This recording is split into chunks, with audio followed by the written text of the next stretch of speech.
It is your week, Trey. Normally we would do the game review, but you like to do the member-specific segment first. So let's do your I know, segment. I'm so difficult. You're not Wanting difficult. to do things my own way. You're a groundbreaker. Okay, you march to the beat of your own drum, and I love it. Talk to me. Well, what I wanted to talk about was actually a couple weeks ago, you were having a conversation and you started to talk about strategy versus tactics. Yes. And you were talking about that in the context of wargaming. Right. Whereas in wargaming, it's very specific. It refers to the distance above the map. That metaphorically, how far above the map are you talking about? Are you generals looking at a map of all of Europe? You're playing a strategic game. Are you a lieutenant or a captain looking at a small part of the Ardennes forest and trying to figure out what your individual small units are doing? That's tactical. That's the way that it is generally used in that sense. But in our gaming, right. So it's a question. Right. What you're really talking about is what's the scale. Yes. Correct. Right. So how far are we zooming in or out? So the more you zoom in, the more you're talking about tactics. The further you widen out, you're more talking about strategy. Precisely. In the war game context. And so I was thinking, let's talk about that in terms of the board games, though, in the space that we're actually in, and maybe it just as a way also of dissecting the different games we play, maybe some of the distinctions that we make between games, because I think like we talk a lot about mechanics or mechanisms and defining games that way. But maybe we should also be thinking of these games in terms of where they are on it's not exactly a continuum of more strategic versus more tactical, but the games tend to have some of each, but they can be heavier on one or the other. So when we're talking about board games, when we talk about strategy, what we're probably talking about is strategy is like the overarching plan or set of goals. It's the careful, skillful thinking in planning in order to achieve victory. Yeah, long-term planning as opposed to right. How much in advance can I decide to pursue this strategy without having to divert from it? Right. Right. So then tactics might be the specific actions or steps that you undertake in order to accomplish your strategy. So that tends to be more of the what am I doing right now? Yes. Like what am I doing? Like what's my turn? Like you're often going to be on your turn. You're going to look and make the best decision for what to do right now, and that's probably mostly a tactical decision. You're going to consider your strategy, but you're going to make a tactical choice when doing this. Yes. So I guess one of the things I was thinking about is for board games, a big design question or issue is when in the course of playing the game do you form or adopt a strategy? Different games are going to kind of pose this question to you as you play them. For example, a lot of games are going to start out with everybody having identical starting position. Right. And then as the game evolves, you're going to start forming more of an arching strategy based upon what happened. There's some other games where you're going to start asymmetrically, and so it's giving you some really strategic – giving you a lot of information to suggest a strategy to pursue early on. Right. Well, essentially what you're saying is that variable start and variable player power – right? Asymmetrical starts and variable player powers are heavily weighted toward strategic thinking, correct? But they also might be, in a sense, making the game – they're helping you take this very large strategic question and simplify it, right? Yes. Because they're kind of saying, okay, for playing Eclipse, and I've got the what's the highly technological race in Eclipse? The Hydrons? The Hydrons, yes. Right. Like, you're not going to not do a technology strategy in playing the hydrants, right? Yeah, I mean, I think the way I would put it is that in that game, or Gaia Project, there are a lot of games that have that as an element. In those games, you could pursue strategies A, B, C, D, or E, but we're going to give you a leg up on strategy C. On strategy C, you have these advantages. So maybe the game is gonna pan out in such a way that strategy C, even with this leg up, is not really going to be the best way to win the game. In which case, you're going to have to shift to some degree. But boy, oh boy, are we going to give you a real strong head start in this one area. Right? Right. So along those lines of just like, when are you making your decisions about what strategy to pursue? Like for some games, you can make this decision before you even come to the table. Like for example, you can say, I know I'm gonna play a game of chess. I'm white. There are opens, right? Like there are almost like scripted things I can do to open, and as the game progresses, probably my ability to stick to that script goes away. But these are things that you can actually study. You can run strategic scripts, right? Because there's no variable setup. The less variability there is, and the less randomness there is in the game. So 18xx, a game of 1830 has no random elements whatsoever.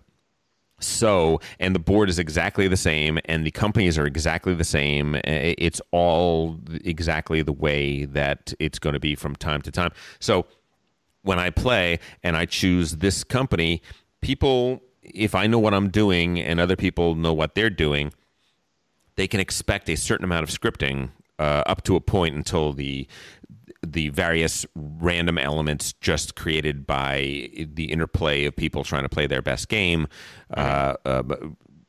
takes it out of the realm of predictability, right?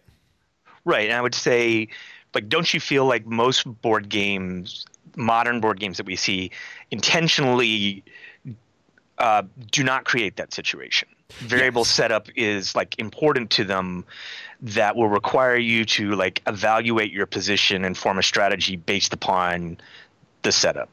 Yes, I think that experience is quite rare these days. That's absolutely right. Right, and I think people almost, when they do detect that there might be some scripting in the opens, they can be pretty hostile to it. And this, I mean, and speaking of splotters, like I feel like this is like one of the criticisms of some splotter games is that there may be some there's definitely tons of tactical considerations when you play a lot of splotter games, but at the same time, we know that there are certain kind of scripted paths to follow when you play Food Chain Magnate. Part of what's fun about the new Ketchup expansion and the new milestones is that we're having to form the new scripts. But there are scripts. I mean, I can't think of another splatter game that has that, though. I mean, I definitely agree that Food Chain Magnate, the original version, had two decent starts. It's always the first person you hire is the first decision you make. And there were two of them that were tremendously viable, and then there was a big drop off until you got the third most viable. There were more scripts. The problem is that only two of them were competitive. Correct, and even then, one of them was more competitive. And so far, I feel like if we went to the BGG boards right now and we were looking up Roads and Boats or Antiquity, we would probably see some threads that say something like, okay, here's some different ways you can go, but turn one, you're going to build, a woodcutter. Turn two, you're going to, build a clay factory. Turn three, you do, a lot of games have this where you can, and that's not a bad thing. No. And like the variability is interesting, but this is the realm of strategy. But we tend to want games that don't allow you to stick to a script, or if there is going to be any kind of script, you have to abandon it pretty quickly, or you need to be adjusting after that.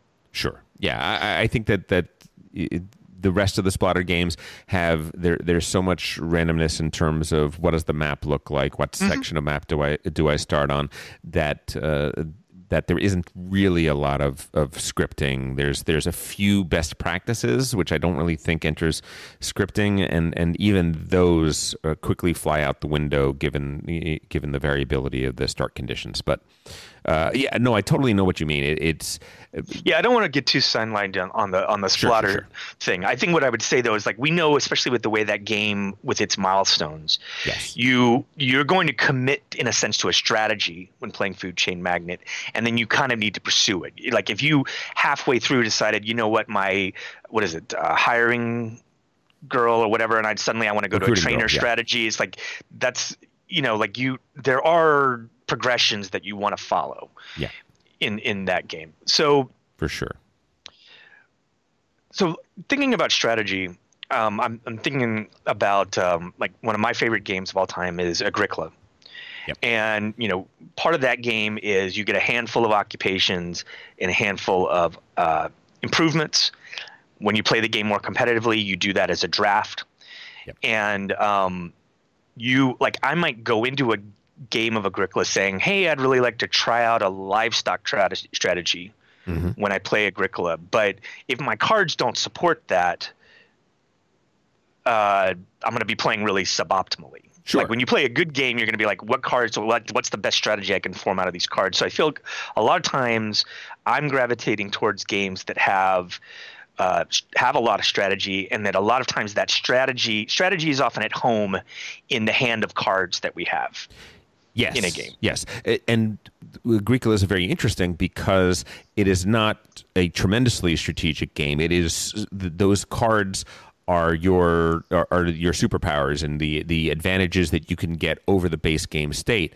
But any other player, if they keep taking the animals that you need, even if you have better cards for that, you can be, you can need to zig or zag. You can't follow a strategy blindly just because you have the cards. There's a lot of other things that go into that decision making, and that's where tactics comes in. Correct? Right, because you're being kind of like tactically thwarted. Yes. In pursuing your strategy of livestock, and that's one of the things I think that's so rich about Agricola, especially if you're doing card drafting, is you're seeing all these different cards. So not only are you choosing what you're going to keep, but you then have knowledge of what you've passed. So you can assume that cards that you don't take are going to be played and pursued by other people. So this all goes into the realm of things that I'm considering as I play the game out tactically, of information that I can kind of bank. Yes. So when thinking about strategy, and maybe the distinction between tactics and strategy, I would say, Tom, like what is your strategy when you play Ricochet Robots? Oh, Ricochet Robots is entirely tactical. There is no strategy whatsoever, right? I am trying to, I guess there's strategy in the sense that I have a methodology that works for my brain to quickly calculate the lowest number of moves for a successful solution to that. I guess in a sense that's a strategy, but not really, right?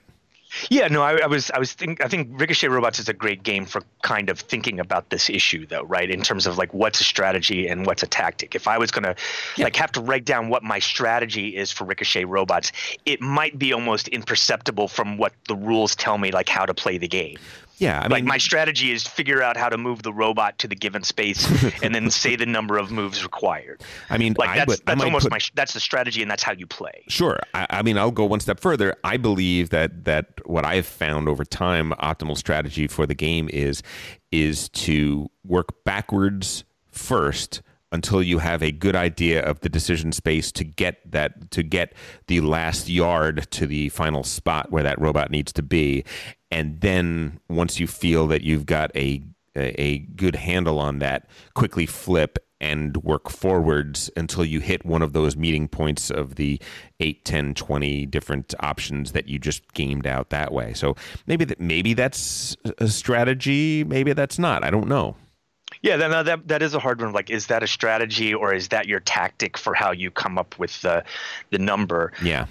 So what do you think? Like, remember, Paul attempted to play the game differently recently, yes. Right? Yes, he did. In a sense, like Paul attempted to apply a strategy to the game. Yes, he attempted to break the game, as Paul does. And his strategy was, I am going to call out a number right off the bat that is a number that I should be able to achieve 90% of the time. And what I'm doing is, the moment you call out a number, like if he would say a number like 12 or 15, which means in 15 moves or less, I can get the green robot to this green space, to stop on this green space exactly, right? And the game has these restrictions that make that kind of a hard thing to figure out. Generally what happens is nobody says anything. Everybody stares at the board silently, figuring in their head how to do it. And once they do it and they've counted up how many moves it is, they call out their move. Then we flip a sand timer, and everybody has 30 seconds to call out their own best number, because the person who called out the number might be wrong. Or another person might have a lower number and have found a better solution, and they're the ones who are going to win that trick. Paul decided that, no, what I'm going to do is the moment the thing is flipped, he's going to say 15, and then we have to flip the 30-second timer, and then he's created a different game, which is, rather than find the best time, he is betting, can I find a 15, a very reasonable number, faster than somebody else can find less than that. Yeah, he also identified there was no negative consequences to being wrong, and so he could narrow the scope of the game and potentially give himself an advantage. So I thought this was a good example of a game that is almost a pure tactical game that players can still apply strategies to tactical situations. Even if it ends up just being something like best practices, which I think is what you were talking about, of like, you start to codify in your own mind certain processes that you should pursue when playing a game. And by the way, might be just me. It might be just the way my brain works that's the best, or it might be something that is more universal. Super hard to tell when you're dealing with that kind of mental calculation under the duress of speed, right? And let's just say this: Paul's strategy did not go very well. I think it's worth pursuing. I think we learned a lot from it. I think he could refine it, and I think it has a certain amount of surprise factor also, where people have had to adjust to it and respond and develop their own strategic responses to that. It didn't work, but it was certainly interesting. Oh yeah, totally. So I'm not. I think, like, we had an example here of like a game that's almost purely tactical. I think it's pretty hard to think of a game that doesn't have tactics. Like, I don't know what something that would be purely strategic without tactics would be. I do think, though, that we can identify there are times in games where they cease to have meaningful tactical decisions, though. And we as gamers rebel pretty hard when that happens. Here is the game with no tactics. Candyland. Well, there's no strategy either.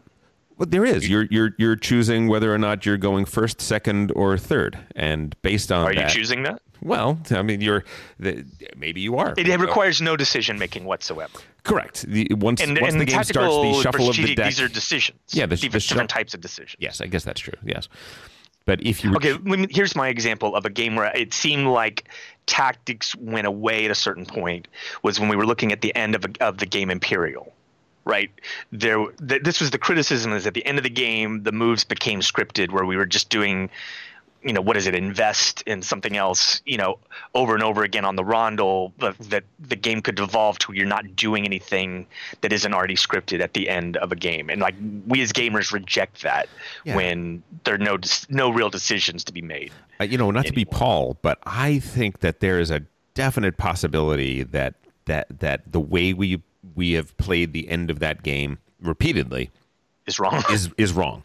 I think that the reality should be that in a 5 or 6 player game, which is generally what we play that at, there should be 2 or 3 people that realize that I cannot win if the normal thing happens here, and therefore the correct answer is to attack the countries that are in the lead, which is going to totally throw a wrench in the timing and change everything. I think optimal play is something closer to that, and that we've never played it with people that have played it enough to Right. recognize that and to do that. But yeah, no, I would just totally, say, like in my example, though, if Yes. that were actually Sure. the case, that were optimal, yes, we would reject that as gamers.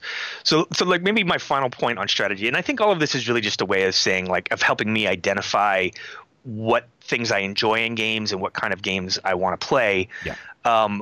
Strategy, I think, is often the thing that we are thinking about on other players' turns. Like, I don't like games where other players' turns are dead to me. Yeah. Like our dead time. Yep. If you're sitting there and you are not you're not meaningfully engaging on what you can do, and you're literally having to wait until it's your turn in order to really like be making a meaningful decision, that's probably a problem with the strategy. Right, because the reality is that tactics is the thing which you can't really plan too far ahead because the board state is shifting constantly. And by the time it gets to you, the tactical consideration you made may be in vain. The classic example of that is I am staring at the board. There's that one space that, like in Agricola, it would be nobody take the grain, nobody take the grain, nobody take the grain, nobody take the grain. You took the grain, right? And now all of a sudden my tactical decision space is completely different. Yes, and I would say that was kind of an idea I was thinking about, was like, while you're playing this game, you take your turn, and then as it goes around the table, you're probably initially thinking strategically as your turn is over, and then as it moves around the table and gets closer to you, your thoughts turn more tactical, right? Because like I think your example there of grain is absolutely right, where you're kind of looking and you say, I've got two really good moves still left on the board. I hope those two things are still available. But if I have to, like, if those are taken, then probably this would be my third. It depends on what this other person does. Like as it moves towards your turn, it probably becomes more tactical as you get closer to your turn. Mm-hmm. I think this was also, we were having this discussion a little bit when we were playtesting Oath last month, and I know that game has changed dramatically, but we were specifically talking about when you draw your cards in the course of playing the game, like and like I felt like something was off in that game where we were often drawing cards on our turn, having to evaluate them and make a decision about playing them while everyone else waited. And we were kind of talking about, from a design principle in board games, generally we want people drawing cards at the end of their turn, so that you can sit there and study them and develop strategy on other players' turns. So when it gets to be your turn, you then make the tactical decision of what's best for me right now. Yeah, so that you have something to do during the interim. Yes. Right. So that's a part of what I mean by, like, strategy is often in your hand of cards, and I tend to like games like that. Yeah, I mean, what it brought out in me was an interesting thing. I went through the top 100 games on Board Game Geek, and I was trying to figure out which ones have strong elements of strategy, which ones have hidden elements of strong strategy, and which ones are primarily tactical. And it was interesting because I thought that tactical would be the easiest thing, right? But actually it wasn't, because there was a whole bunch of, like, the ones that are strongly strategic, Terraforming Mars, you start with a corporation. If you're playing with Prelude, you start with other advantages. You have a starting position that is unique and pushes you fairly strongly in a direction. So it gives you an angle to play, right? If you're playing Econoline or Ecoline or whatever, you're probably going to be focusing on forest and stuff like that. Twilight Imperium, oh my goodness, talk about being pushed in a way. Eclipse being the same. Gaia Project, you're maybe even more than the others. Gaia Project kind of really narrows your perspective of what are the best courses of action, what are the best ways for me to get ahead in this game. Twilight Struggle, I think, is also the same. It's a 2-player game. The various ways you can win the game and the various levers that you can force your opponent to deal with vary tremendously, whether or not you're playing the USSR or playing the USA. What's in Twilight Struggle, is there any kind of variable setup? It's really just yes, how the there cards is. are shuffled, isn't it? No, there is variable setup. One player places 7 units Oh, you're in making Eastern Europe. decisions about your initial. Yes, and you're doing Okay. that based on the cards that you have, but more to the point. Oh, okay. Yeah, yeah. So basically, one of the considerations is one of the ways you can win the game is by having control of Europe. That means you control all of the battleground countries in Europe, of which there are not that many. It's a very hard thing to do, but So you see your hands of cards. yes, you see your hand of cards, and then the Soviet Union places 6 points of influence in Eastern Europe. And then the United States plays 7 points of influence in Western Europe. Yeah. If I have the Marshall Plan, and I play that as the very first card as my headline event, 7 more points of influence, but only a single point per country is going to go down on the board. I am placing my initial influence in a very different fashion, and what I'm doing is I am trying to lock down Europe and tell the Soviet player, you are never getting dominance in Europe. You are going to have to fight me in Asia. You're going to have to fight me in the Mideast. You're going to have to fight me in other places, but I'm going to create a board in which it is very, very difficult. You're way behind the curve in that environment. And if I can do that successfully as the Americans, there is a potential that I can ignore other parts of the board and lean on my advantage in Europe and potentially threaten to get a control of Europe win in the game. So that's maybe not something that happens very often, probably quite rarely, but is an interesting strategic lever and one of several different strategic levers that you can use in that game. Yeah, I think the final kind of like examples I wanted to bring up here is like, we were playing a lot of games of Through the Ages, and obviously a ton of strategy in Through the Ages, even though you start with nothing other than your turn order.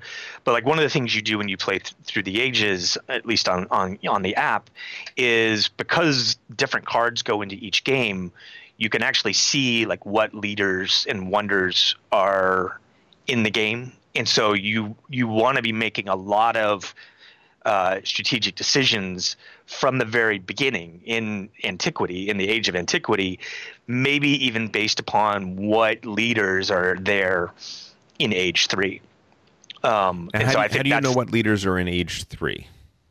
How do you know what leaders are going to be available in age 3? That's actually public information. That is public information. Okay. I don't know, like when we've played it in person, which I never ever want to do, whether that's supposed to be public, but in when you play online, you can actually see what the leaders are and what the wonders are that are in the game. That is variable.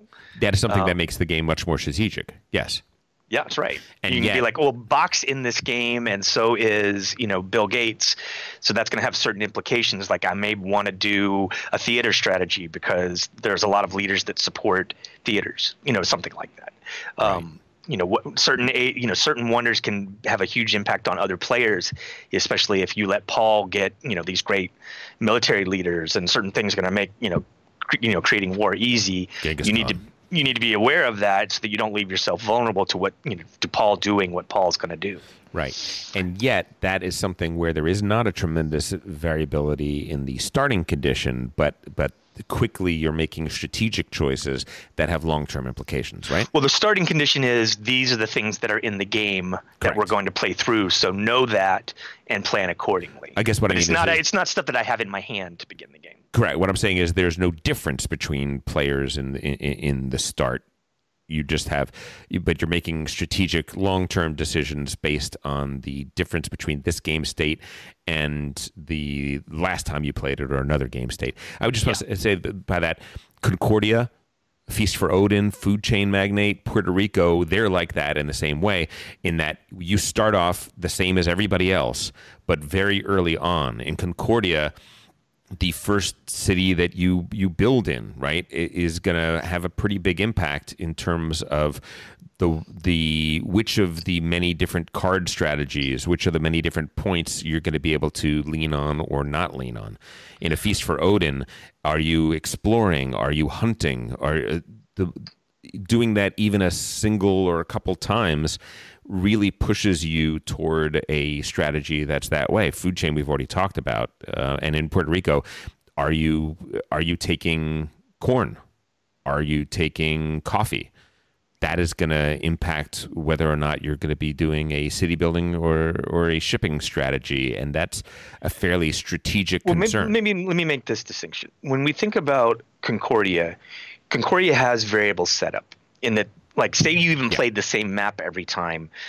A city could be a silk city or a wine city or an iron city, sure, based upon the setup, and then you're going to have your initial cards that come out, so that no game of Concordia is exactly the same. Sure. I mean, wasn't kind of part of the criticism of Terra Mystica was like that map was pretty samey. It was more than it was just samey. It was definitely samey, but it was also not playing fair. People looked at the map and realized, oh, you know what? These colors have a much better situation than these colors, which was a problem in the map design. The map design should have been more balanced.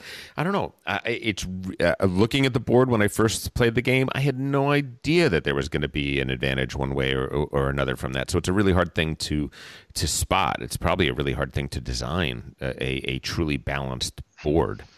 But that was a problem. So I think going back to Game of Thrones, which I've been playing a lot of, if this is the kind of player that I am, where I find a lot of pleasure in the strategic elements, then I don't think it's at all surprising that I've gravitated towards a game that requires you to actually build a deck with custom cards, so that the deck itself represents a strategy that you've put together before you ever even play. So this is not a deck builder. You build a deck and then compete Magic the Gathering style. So you can have a tremendous amount of strategic thought going into just how you put that together before you even play the game. Yes, which actually I think is one of the things that I was most interested in with Oath, even though I have a lot of issues with the game, and I'm very happy that they're doing a lot of redesign and changing a lot of things.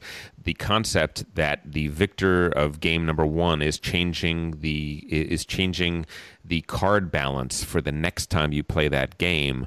I think in terms of looking at different ways to approach legacy games or different ways to approach games that have a chronicle aspect to them, I think that's a really interesting one, because it's not just changing the story, but it's actually adding a strategy implication into the game that's very interesting.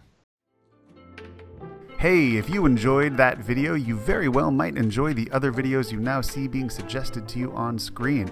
Also, we'd greatly appreciate it if you could like, share, or subscribe to our Game Brain channel. Thanks so much.